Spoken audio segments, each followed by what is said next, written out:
xildhibaan maxamed xayir maareeye oo ka tirsan baarlamaanka dowladda federaalk ee Soomaaliya ayaa warqadani u soo diray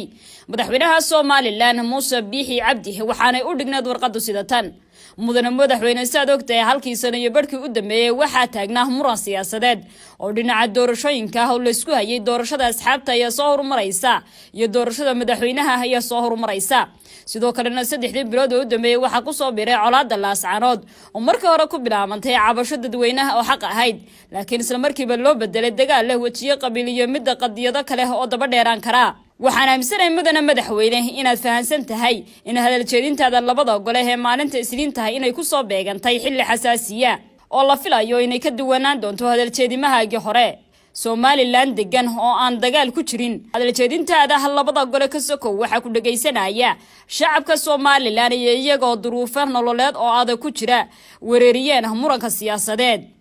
iyo daneeyayaal badan oo gaal iyo muslim bale oo dabcan sida caadiga isugu jira kuwa jecel Somaliland degan oo nabad ah iyo kuwa jecel Somaliland dunto oo isdisha doorkani khudbadaada waxba haysaga lumin inaad cid u hanjabto ama aad ka hadasho arrimaha geeska iyo kuwa caalamka hadal jeedintaada waxa laga fiirinayaa kaliya si aad uga hadasho arrimaha gudaha iyo doorashooyinka isla markaad dhameysana waxaad noqon doontaa hogaamiye quus ah oo hoggaan kala baxa ama hogaamiye fahansan duruufta siyaasadeed midda amniga iyo bulshada ee Somaliland ay ku jirto oo uga tanaasula dadkiisa wax badan oo uu jecel yahay mudane madaxweyne haddii aad xasuusato Somaliland oo ku jirta xaalad ka fiican tan maanta ay ku jirto ayaa diiday inaad aqbasho habdhaqankii soo jireenka ahaa ee Somaliland ku dhisneed ee ahaa wada tashiga iyo ismaqalka waxa tala ka diiday madaxdii xisbiyada ee talada doorashooyinku kala dhaxaysay waxa tala ka diiday oo kala dirtay salaadiintii dhaqanka iyo culimadii Somaliland ee isxilqaamay waxaana tala ka diiday gudoonka labada aqal oo wada socda waxa tala ka diiday waxgaradkii iyo ganacsatadii Somaliland waxa diiday oo hoos u kala furfurtay gudida doorashada ee hadda diraahdo iyaga ayaan ka sugaynaa inay mudeeyaan waqtiga doorashooyinka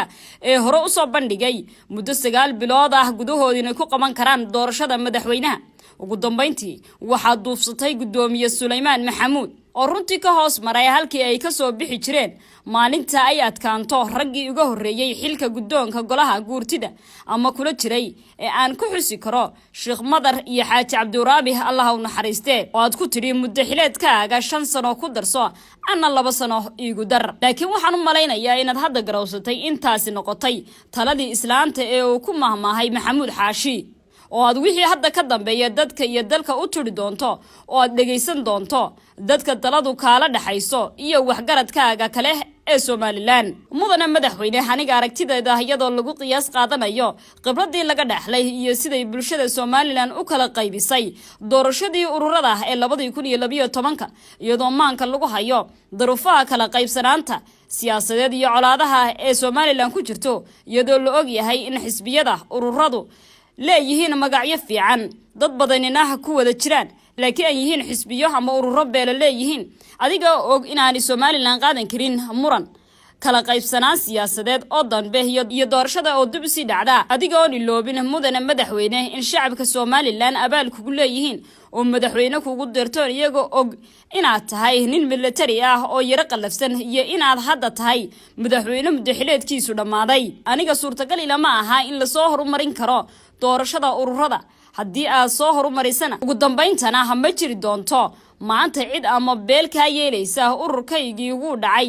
sidaasi awgeed waxaan kugu talinayaa inaad talada ku celiso